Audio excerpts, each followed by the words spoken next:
Okay, we're here at Awesome Possum with Phil Chewtoy Causey, and he's going to show us the custom solar system that was installed for Celeste Wade here. So I'm kind of shooting over the shoulder here. All right. So on the outside of this panel, we have the EP Ever 40 amp charge controller for her 400 watts of panels that are coming to the roof.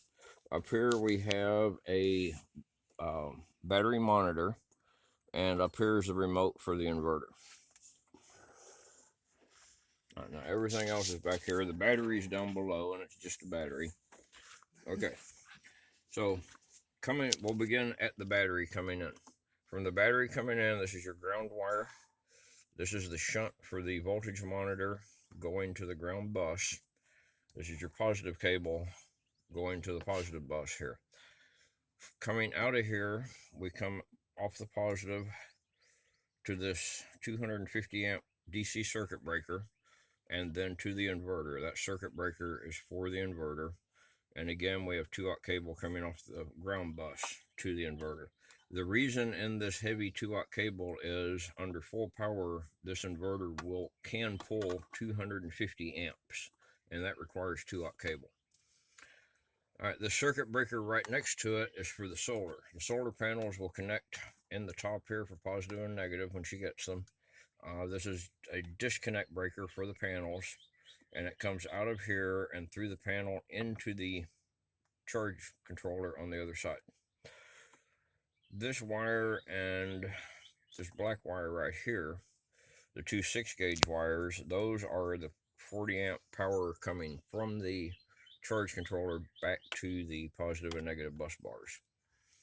Over here is a DC fuse block for accessories. We've got a water pump and a max air fan running on that right now. This right here is the battery isolator. It's automatic. These things work amazingly well. I've installed a bunch of them. Anyway, it's up to 140 amps, turns on and off automatically, voltage level sensitive.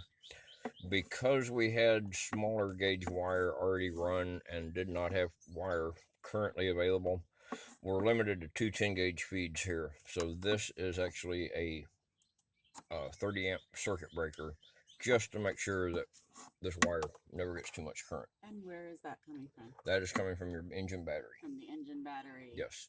To be backup. Yes, and actually up under the hood, I mounted another circuit breaker like this on that end. So it actually has a circuit breaker on both ends of those smaller wires until you can get the wire replaced. Eventually you will want 6-gauge or no, 2-gauge wire all the way.